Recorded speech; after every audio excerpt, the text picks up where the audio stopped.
right, and welcome back to the Security Unhappy Hour.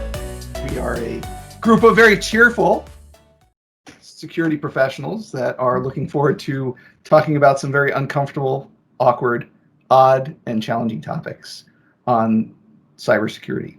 So, my name is Josh. Joining me today is Krobe, Lisa. Hey, everybody. Hi, everyone. So, today we're going to talk a bit about risk versus Cvss scores, common vulnerability scoring system. But, good job. You knew the acronym. Yeah, I had to think about it, actually. It took you a while, didn't it? I had it written on my screen. It's not the CVE risk scoring system. I thought that was what that stood for. It's an acronym within an acronym. No, I think that's right. You're right. No. Oh. Before we get started, though, we're going to describe a bit about how we got the name Security Unhappy Hour. However, I think it better that we let the audience guess and come up with ideas of why we named it that. I don't know. Either that or we tell them. The truth may be... You could just tell them. Stranger than fiction. You could put it in a TikTok.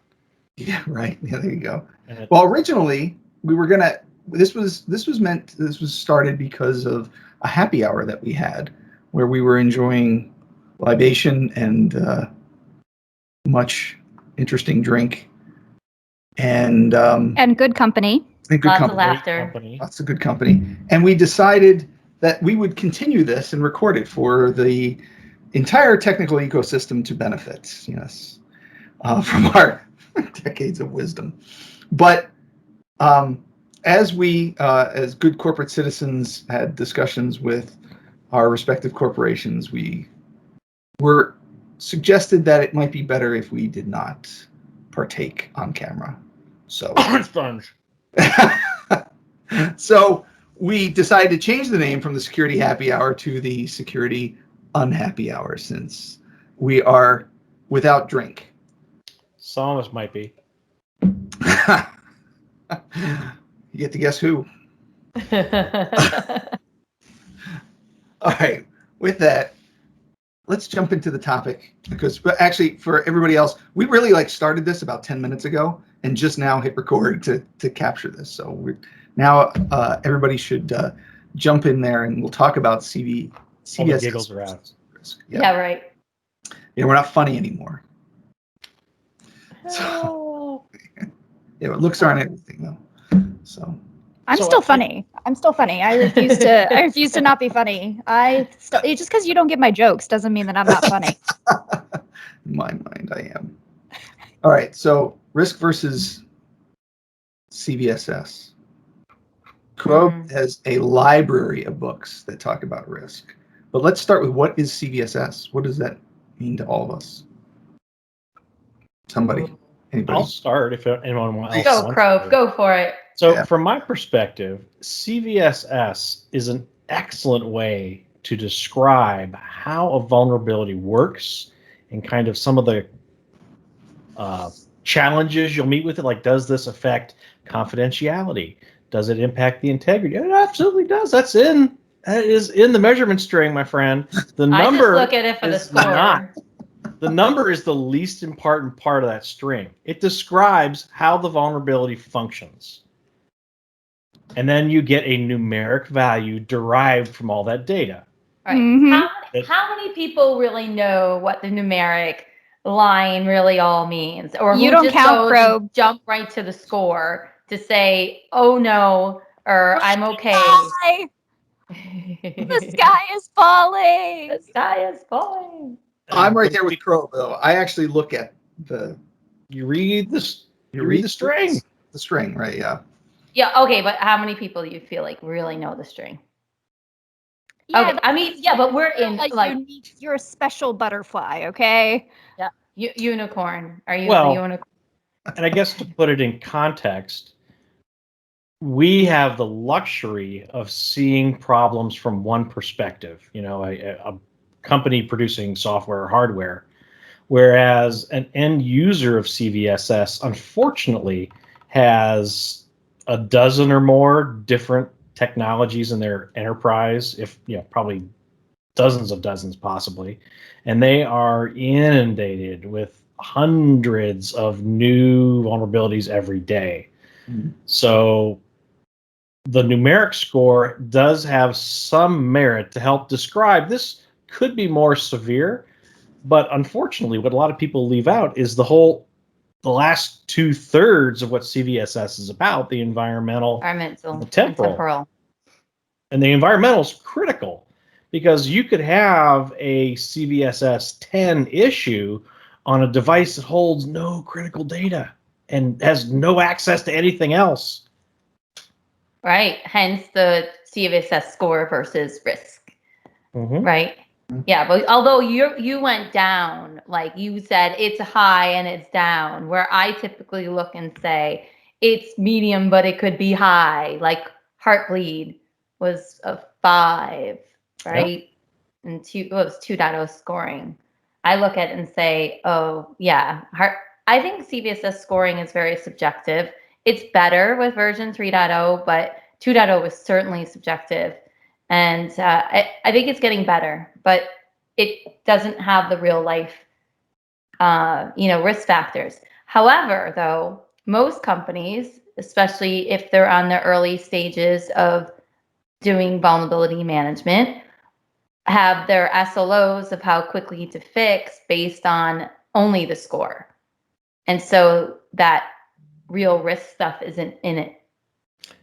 And that's what CVSS completely ignores, is no vendor can tell an end consumer what their risk is. I have no idea what their data is, what their controls are, what's valuable to them. I have no way of telling. They might have a very high risk appetite where maybe it's like a startup, they're cloud native unicorn nonsense people, and they will take as much risk as possible. So a CVSS 7-ish, 7.5 might not really alter their course. But a very conservative, highly regulated entity like a government or a bank, absolutely, they're going to be much more conservative because their risk appetite is much lower. Right. Well, half the time in the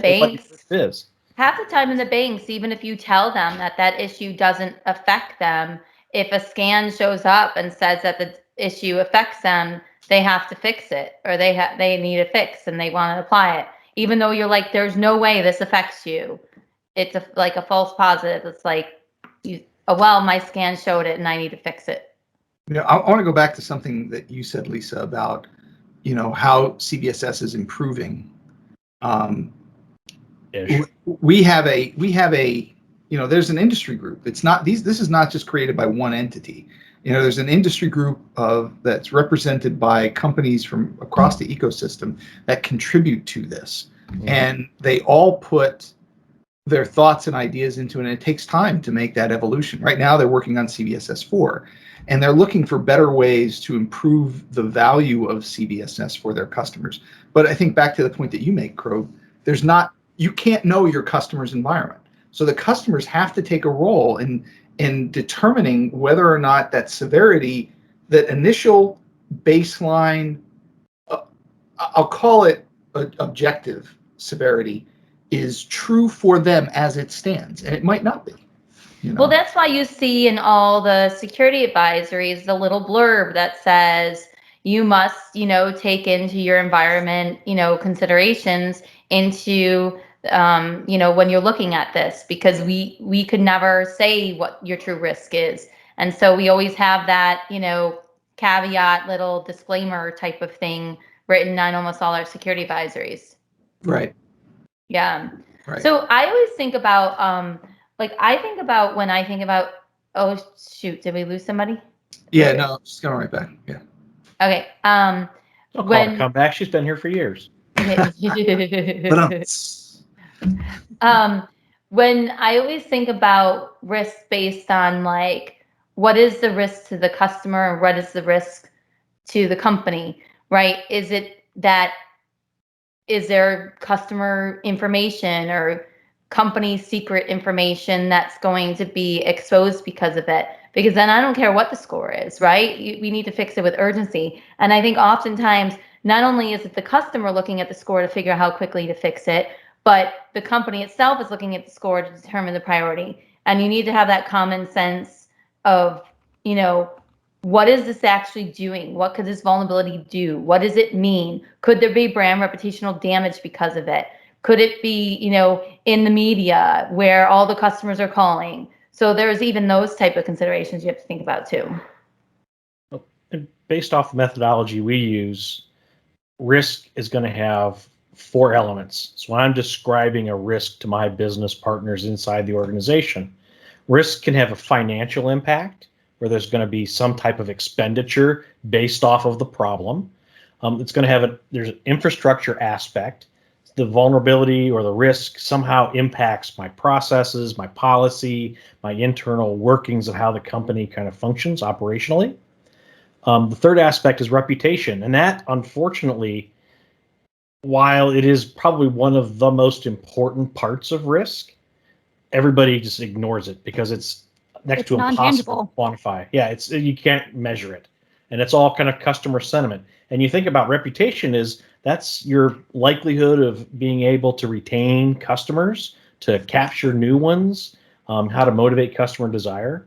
And then the last aspect is market. And that kind of, if you have an issue, a risk that impacts your market, that's your ability to be kind of seen as a thought leader. That's your ability to influence your industry or things. And if something it affects your competitive advantage. So a risk there, again, much like reputation, while it's easier to measure, has huge consequences possibly. So let's say you screw something up and your flux capacitor line for this year is in the toilet. Well, people are not very likely to be able, A, your reputation's down. They're not very likely to buy your flux capacitors. But then B, from a market perspective, you might have been the shining star example of everything. But now everyone's like, oh, those guys are garbage. I'm not going to listen to them. We're not going to take any kind of technical direction. So from market, from a risk perspective, is huge being able to lose that kind of mind share. Yeah. This is actually, I want to take a moment to describe a little bit about the perspective that we all come from. We're talking about CBSS and risk, and the area that we're looking at it from, or at least the prism we're looking through, is that of product security, as opposed to enterprise security or CSIR. And that's that. There's a difference in what we're thinking of with respect to risk or severity is really tied to when we get a report about a vulnerability in our respective companies' products, and we're driving that mitigation, the severity can have a factor in the priority of it being fixed. But it can also, going back to the risk, there is even an objective risk that we can provide, like you were talking about, Crow. There's bug bars, there's different ways to categorize vulnerabilities internally to say, even though the severity of the vulnerability may be lower, we should be prioritizing this higher because of the scope or because of the reputational damage, not just to us, but to our customers. And you have to look at all those elements to make a determination as to the priority versus the risk for you as a vendor. Then the customer has to then take that CBSS score and reevaluate it themselves. And that's the rub, though, isn't it? Is the fact that risk is in the eye of the beholder. And it's really easy for someone to simplify down to a number, but what does that number actually mean? What's the difference between a 6.9 and a 7? And how does that impact your business operations? So looking at CBSS, when it came out in 2003, it was super, super controversial at the time because people were very caught up in the idea of these 3 different scoring metrics. But ultimately, what has been, 15 years later, what's been implemented is people bring in a feed into their risk management program, into their vulnerability management program. The end user brings in a feed, and that feed is base score alone, and they make their business decisions off of base score alone.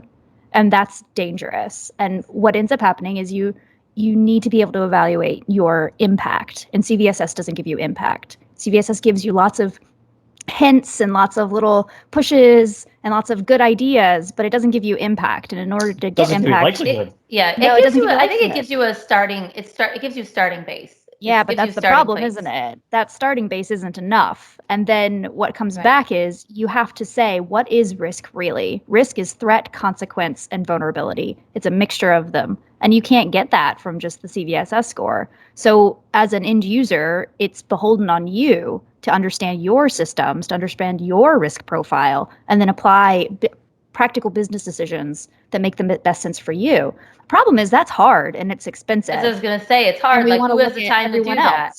We want someone to give me a magic pill and say, this is the CBSS score. This is the answer. This is the magic number. Do something if it's a 7 versus a 6.9.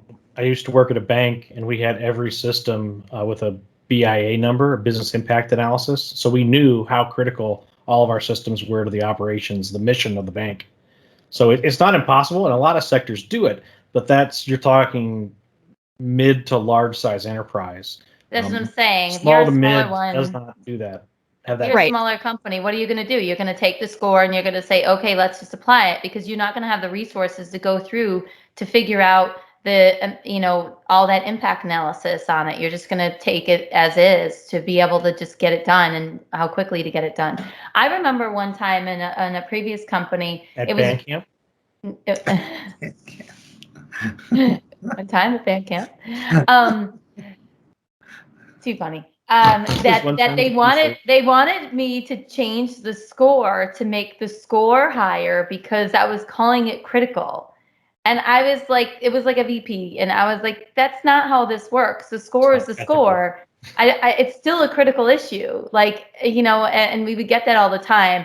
Or then we would have marketing be like, well, why do we have to have the score look so high? Because then it looks so bad. And I was like, no, it doesn't look bad. It means this is just the reality of what it is. And we're doing a good practice by being transparent to our customers to tell them to go and get this fixed. But a score is a score. I can't alter the score. Well, the score doesn't take into, like we said, it doesn't take into account mitigation and compensating controls. And the base score is often different than temporal and environmental. And most people don't look at those other two scores. They don't have time for it. But you have to look at the environmental, because if you have, if your Oracle database is exposed to the outside world and it's got 9.9, we need to talk about some other things. But that's the way we see it. CVSS is based in a vacuum. It's severity score, not impact score. It's severity in a vacuum, assuming worst case. That's what it was designed for. Looking at that specific vulnerability, not looking at vulnerabilities chained together, not looking at impact or intent or adversary intent, or is it being exploited in the wild? It's not looking at any of those things. It's looking at the vulnerability there. Right. Yep. It's only looking at the vulnerability in a vacuum. Although the temporal score adds some of those things, right? But I mean, it's hard to keep up with the temporal score because it could be always changing. So who are you getting your scores from? That's the next thing. Yeah, it's right. But all of a sudden, if you don't realize it could be it's not exploited in the wild, but then all of a sudden it is. Are you going to go and update all your security advisories to now show that? I mean, what? Automation. You and your army of team, maybe, but some of the other companies can't do that. So most people leave off the temporal score. Right. And I did hear a rumor that they may be changing the temporal score. I heard a rumor. Well, so there's something to be said about you have to take into consideration where are those scores coming from. Because product vendors, otherwise known as CNAs, if you happen to be a vendor CNA, you provide a CVSS score whenever you publish your advisory, right? Whenever you create your CVE and your CVE is considered published according to the MITRE CVE program. That data then flows over to NVD, and it is then patently ignored. And there are several, and I'm telling you, and I'm telling you this because I have intimate knowledge of that program. Wink, wink, nudge, nudge. And so, they're not the people who actually do the scoring happen to sit at NIST in Maryland. And there are several analysts over there on a team that is funded to apply CVSS scores, but they're overloaded. Think about it like this. There are CNAs all over the world putting CVEs into the MITRE CVE program. There are only 9, 10 maybe analysts sitting at NIST in Maryland, taking all of those CVEs, reading through them, doing some basic research as fast as they can to their own knowledge. Maybe they're not an industrial. They don't have the product knowledge. Maybe they're not a embedded device expert. Maybe they're not a software expert. Maybe they have a different background and they're applying their own knowledge and then saying, this is what I believe it is, up to a certain standard. And it's a solid standard. They do their very best and they do a good job. But sometimes it's not approached in a way that makes the most sense. Sometimes when you're looking, especially in industrial control systems, you have to say, when you go back to CIA, right, your confidentiality, integrity, and availability, what's the most important thing for a banking system, right, your pyramid, may be different for what's the most important thing for a nuclear, power plant. Availability may be more important than confidentiality or integrity, right? When you're thinking about consumer data, things like financials, confidentiality and integrity are way more important than availability, right? Your business can function if you're down. Are you fail safe or fail closed or failed open? Fail closed, yeah. Yeah. So if you're a bank, you want to fail open or you want to fail closed, depending on your business model, right? Fail closed, right? Right, exactly. But if you are a water plant, how do you want to fail? It's different. So to try to squeeze all of these vulnerabilities into a single bucket and say this is the ultimate right answer, you got to look at where your scores are coming from. I mean, yeah, you're bringing up a good point. I mean, I think out of ease of use, a lot of people just feed right off of NVD, and they're not going to the source of where the advisories are, which is then from the company who's delivering them, who has the knowledge of the product line. So, and also I also would get sometimes researchers trying to argue about the score, and they would be like, well, NVD scored it this way. And I'm like, right, but NVD doesn't have that knowledge. So we have to be really, really careful with that too. Go ahead, Krob. So I have to say, there have been some changes in the program, and the nice folks that run the NVD, if you're supplying them the right information and a good justification, they do listen to reason. And we've been very successful in getting the appropriate analysis and data out there for the whole community. you're welcome. Thanks, lady. You're aces. I love it. No, but you bring up a really good point about the source that you take the scores from. It's important, I think, to be objective and not be influenced by outside demands. Like your marketing team saying, "Well, couldn't they be lower?" Or the researcher saying, "Couldn't they be higher?" And it varies depending on the person that you're talking to, what motivation they really have. We should be looking at these to provide the most clarity based on the Cbss system for the consumer of that score. Right. And it's not customer transparency. It's not right. Exactly right. And it's not always going to be the one you like. If it's a 10, it's a 10. Yep. Just say it and then deal with it. Right. Yeah. And then people can assess the risk, and they may look at the risk and say, you know what, it's a 10, but based on how I use this product or how I scale, it may not matter. And the scaling or what part, compensating controls you have in place. Yeah, right. Well, that's a really great point. Right. Yeah, compensating controls. You mentioned 10's something. still going to matter. It just might not matter as much. Right. You mentioned something about scaling too that I thought was interesting. It was actually the availability. You might not care about the availability, and that may be true depending on how much you scale, how much capability you have to scale. Because if I don't have that, right? Yeah, exactly right. I'm going to have some limit to the resiliency that I have, and companies that have huge server farms, they get to see an interesting perspective to security vulnerabilities. They have a vantage point that most people don't have. You hear 1 or 2 or 3 vulnerabilities getting reported and having certain kinds of impacts by users. But in a server farm, they get to collect mass quantities of data and look at trends and really get a sense of how a security vulnerability can impact their ecosystem. Well, that's like the AI of the future, right? Starting to said it. I, for one, use welcome AI. our robot overlords. I agree. I do as well. I want that documented for the record. So when we mentioned bug bars, but I don't think we really talked about it. Not everybody might be familiar with a bug bar. Is that a bar you hit a bug with? to squish it. Yeah. That's exactly right. It's a stick. It's like a racket. Yeah, Probe, I know that you're utilizing a different system than most people. I love it when it says important, and instead of just critical, high, medium, low. Do you wanna explain a little? Yeah, and we're not alone. There are several vendors that do this type of thing. Yeah, But of our course. scale, we do the analysis and provide that CVSS input and that analysis. We also do the CWE analysis to tell the developer the coding problem that made the awfulness. But then we also provide a kind of a severity impact rating. And it's based off of very black and white criteria. This is remotely exploitable. This is a privilege escalation to root type thing.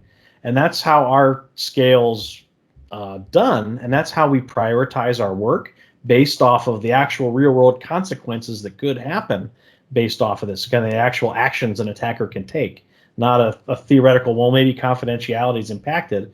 Well, no, this is a remote unauthenticated attacker installing software, without permission.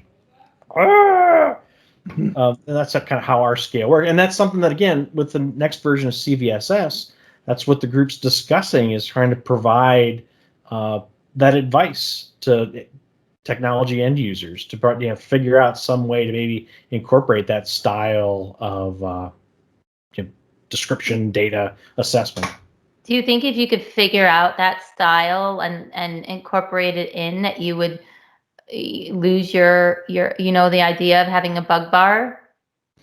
Well, we have the same thing for engineering, where engineering has very similar things. If a defect does certain things or has some certain impact, my engineering counterparts have a similar scale. It's not based off security, but they have a similar idea. Where that's where the concept of the bug bar comes from.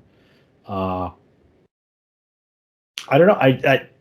From my perspective, when I used to do operations 1,000 years ago, you have a lot of stuff thrown at you, and any way to help organize it, I was thankful for. I'm going to get, how do you, if you get 3 CVSS 6.9 issues in the same day, which one do you do first? I mean, the answer is all of them. Duh. Of course. But that day. if you have an Yeah. additional context, like, hey, this allows remote code execution. Well, I want to do that one first because that sucks worse than just an availability problem. I can handle an availability problem, temporary outage. That's really important, though, to point out that that's still another way to subjectively look at that data. So you have the CVSS score, which we as vendors would score a vulnerability, trying to be as objective as possible and as transparent as possible. Then we apply a bug bar type approach, which a lot of companies do, to look at how that would be prioritized based on the risks or issues or challenges that we perceive would happen. But that still doesn't necessarily remove the customer from the equation. They still have I was just going to say that. And the customer sometimes in their contracts provide SLAs for us, and they're going to say it's based off of the score. So it's that score, it's the score. They want it fixed by that time. And so it's not taking into any of these risk factors with it at all. I love how you went like this, Crope. Come on. Let me ask my expert friends here. We're dabbling with the new SSVC. Oh, I was just going to bring up SSVC, So alternatives to CVSS. I don't see it as an alternative. I see it as complementary. I So think it's additional information. I don't know what it stands for. Art made up. Art, come on. Art would told us. It's the CVSS backwards, but I don't. But he has words for it. I knew that part, at least. Standard security something. We might need to have art categorization, maybe. One time. Yeah, vulnerability categorization. But what it is it provides some additional context to the issue, and there are 2 parts, and it actually forces the temporal environmental analysis on the customer. But from like a supplier standpoint, I would provide, do I know if this is actively exploited? What is my engineering going to do with this issue? Are we going to do an immediate fix? Is this going to be a batch fix down the road? Or are we not going to fix? and there were like a couple other smaller things. But then on the consumer end, ideally, you've already done the analysis and you know where your critical business systems are. And based off of what the vendor tells you, you're going to get a fix tomorrow. Great. We'll just automate the hell out of it. Or I'm not going to ever fix it. Oh, crap. What am I going to do? And ideally, it just provides some additional context. So I was curious, are any of the three of you thinking about participating with that? Sounds It's like a a lot of work. stakeholder-specific vulnerability categorization. There you go. SSVC. Thank you, Kate. You're welcome. The bee's knees. I would say I think it's just, it's a sign of like, where is your maturity model of all the extra evaluation that your team can do and handle?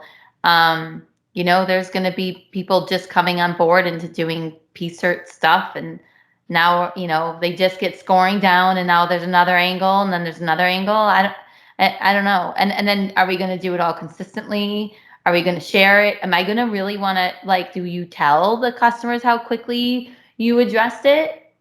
I mean, yours is obvious, Crow, because you're open source. The day it's reported to you, the day it's fixed. But most industry folks don't share the day of discovery and the day of fix. Shame. The researchers share it for us. But what's going on in the background? Yeah, that's interesting though, because I think one of the benefits that we have is working with industry partners to craft something like this. So even if you may not initially agree with it or may not be something you can absorb, as part of the ecosystem, the technology ecosystem, this is companies big and small. We all should be working together to help shape that. It can prolong the deployment of things like that, but if we don't look at it and at least consider it and contribute to it, and it becomes an industry standard later, well, you may be out of luck, right? Yeah, very true. Yeah. From my perspective, it's my job to provide consumers information so that they can make a risk-based decision and kind of understand within their business strategy and mission. So I'm actually seriously considering doing it because I do see it as a complementary process. It's not, we wouldn't replace CVSS. We still want to participate because that's valuable data to some people. And there's a whole ecosystem of scanner leeches that work off of that. But I think it's additional information. If I can provide that and help get that in the hands of a risk manager and they can understand better what the problem is and they can make a choice, I think it's a win. Even if I'm not fixing it or if I'm not fixing it today, I'm going to fix it in a month. Yeah. When they were developing SSVC, so I was in some of those initial conversations for SSVC in my past life. And the idea, and it may have changed significantly since then, but the idea was ultimately to help an end user figure out how to manage their own risk, right? And so when you look at what we do, like we all come from P-cert worlds. What we do ultimately at the end of the day, when someone asks you why you do the things you do, it's to enable a risk-based decision, right? So everything we do about CVD and disclosing vulnerabilities is to help enable a risk-based decision on the part of an end user, on the part of the customer, to help the customer become more secure. So, I mean, that's the reason any of us we're here. Yeah, do anything. So this is just another part of that. And I thought Also that here for the drinks. Oh yeah, of course. And the good company. But I thought the SSVC, the CVSS score was a factor in SSVC. So I did think it was. I think it was. But maybe So we'll have, like I said, we'll have to have Art come on and tell us about it. tell us about it. Yeah. Yeah. Yeah, that would be we love me some Art. But it does. The problem is that, and I think to me, maybe I have a revolutionary kind of concept when I think about these things, but I know, right? Mind blown. But I kind of have this thought that like we're in an ever-changing world, and I don't think people want to see it. And you don't know you're in it until you've been through it, right? So where we are right now is kind of with COVID and with everything else. There's all of this emphasis put on the cybersecurity community that is not. It hasn't necessarily been there to that level before, right? And I don't know that people quite know how complex and how embedded and how detailed it really is. And so we're kind of living in this world where we say things like, well, they're going to, customers and consumers and companies and end users, they have to, what if they're not well resourced? What if they don't have enough people to be able to make these decisions? What if they don't have what if they're a small company that's struggling? And unfortunately, that's an idea of the past. That tells me that your priorities are in the wrong order. I bet you're not skimping on your lawyers. I bet you're not skimping on your marketing people or your PR people or your HR people. And at a certain point, I mean, maybe it's not revolutionary for someone to say you can't skimp on your security professionals either. There. She did. Well, I mean, because our jobs really are here all to serve marketing. Well. But it's all a balance, right? It's a balance of running a business, and it's something that's not well accepted, but it is the future. And I don't know how many breaches it's going to take, and how many fines people are going to have to pay, and how much damage is going to have to be done for people to start realizing that the cybersecurity is not just my MyFace account got hacked. That's not it's not just Netflix went down for a day. It's not inconvenience anymore. It's an embedded device that regulates your insulin pump. That's where we are. That's the world we're in. And it's hard to see it because you're in it.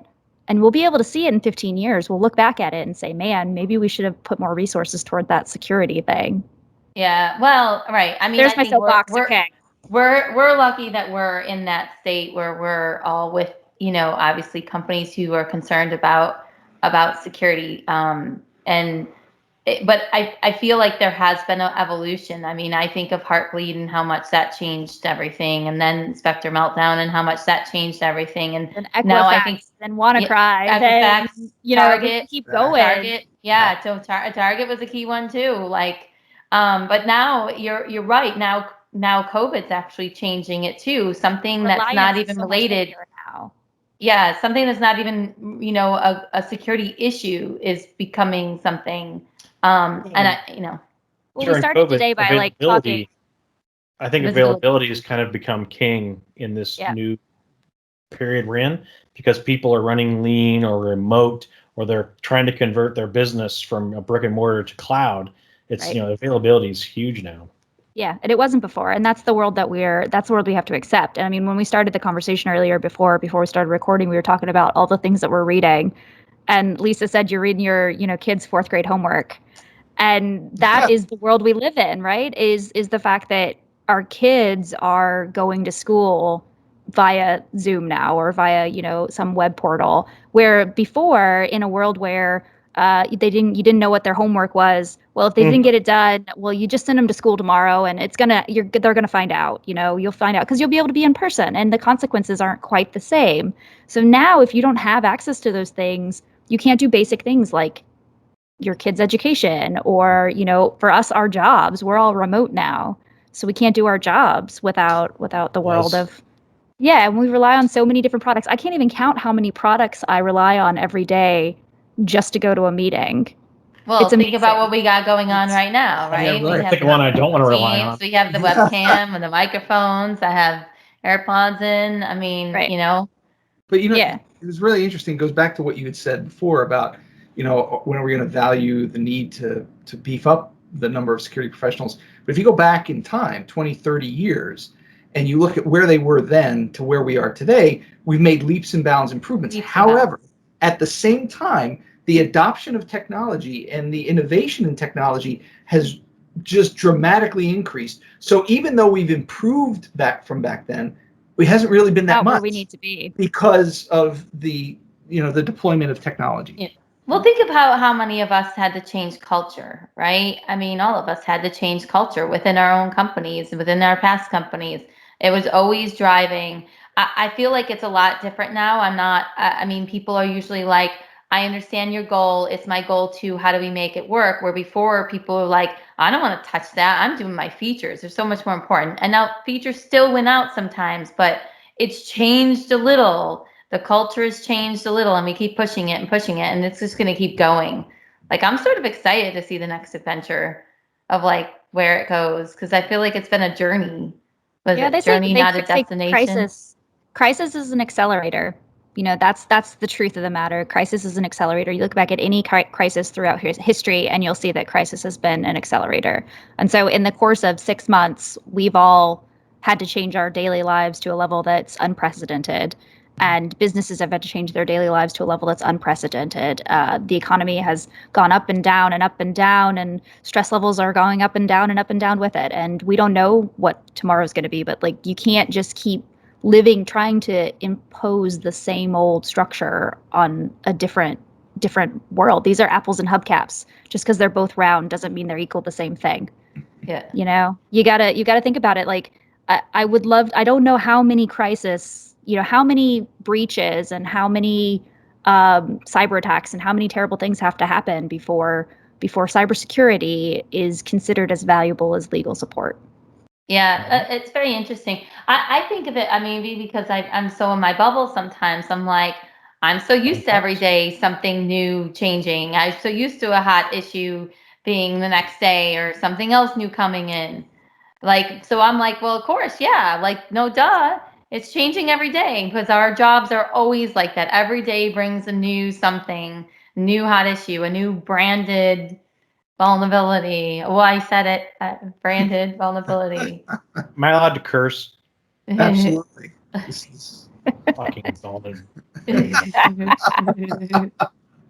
can always beat them out later. Yeah. Well, but this has been a really good topic. I think it brought together a lot of elements of security that don't seem tied to CBSS and risk, to two parts of the same puzzle. But in security, everything is tied together. This is an ecosystem of activity that when we're dealing with product securities that haven't even been exploited yet, they're really tied together. So just for the audience, every episode we're going to be riffing on different topics. We're going to be talking about things that have happened recently. We're going to talk about the past. We're going to talk about the future, where we think things are going.